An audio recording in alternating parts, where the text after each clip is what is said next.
This is Philips MP20 patient monitor. Operation wise, this is same as MX430.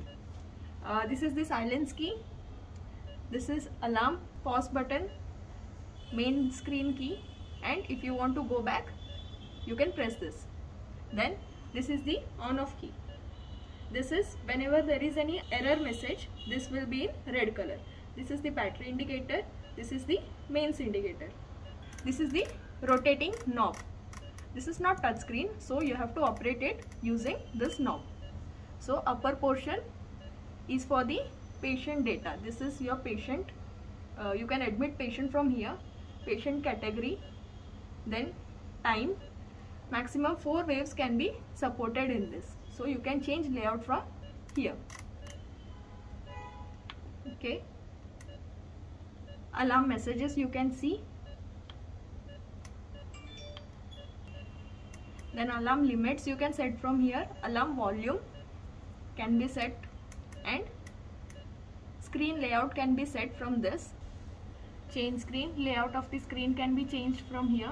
Then profile of the patient, that means profile details will appear over here.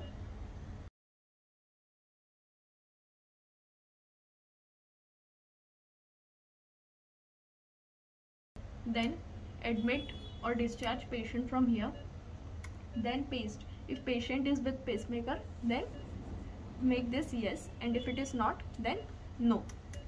Patient category can be changed from here, adult, pediatric, neo. Then bed information and network. If you want to check the network status, you can check over here.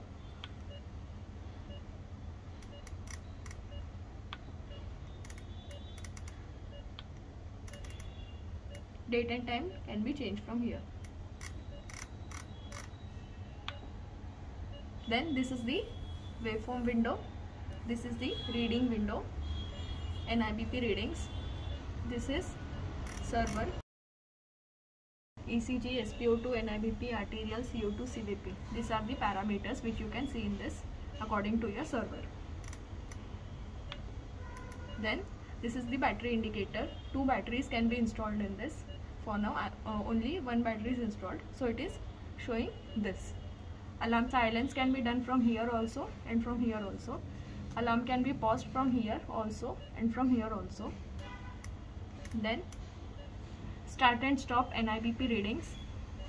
If you want to stop all the readings, you can stop by pressing this stop all function. Zeroing can be done before connecting EtCO2 or arterial pressure. Then recordings can be started. If you want to put monitor on standby mode, press. To resume back, just scroll this. Then these are the wedges. Wedges are used during the arterial pressure. Then manual calculations can be done from here. Then ECG annotations can be done by using these 2 functions. If you want to relearn that annotation, you can press this relearn. And if you want to see the annotations of the ECG arrhythmia, then you can press this. Then vital trends. Trends of the patient can be seen. Interval can be changed from 12 seconds to 3 hours. Reading can be seen of the patient. And you can also see graph trends. Same interval can be changed from here. Then reports can be printed if printer is installed, and you can end case if patient is discharged. Then alarm limits can be set from here. Volume of the alarm can also be set from here.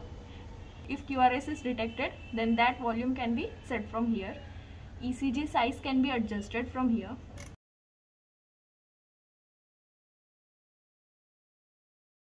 So size of the ECG will vary according to that. Then screen brightness can be adjusted from here. This is the main setup. From here also you can change same settings which you have shortcuts over here. If you want to see 12 lead ECG, you can change it from here also and also from the main setup. Go to ECG waveform, capture 12 lead. Also you can change the layout of this, change view. So in this way you can see 12 lead ECG. If you want to capture it, capture waves. Then you can store or print. If you are stuck in any screen, if you don't know to exit, just click on this main screen. Alarm limits can be set. Higher limit, lower limit can be set. It can be set from here also. So alarm limits can be changed. Upper I'll keep as 99 and lower 91. So for SpO2 99 and 91. 99 and 91 set. If I want here other parameter, so I can change, go there, change numeric, and then I can take any pressure, alarm, SpO2, pulse, EEG, whatever I want, any timer. So timer key. This is the MMS and extension server. This can be fixed same as previous monitor which I have shown in the previous video. Here is the battery slot. Remove. This is the lock. Remove and then pull. So this is the battery. Battery percentage is over here. Push. You can see the battery indicator. Insert this like this, and one more battery can be connected over here. Then while closing, close this and then press. For switching off, single press.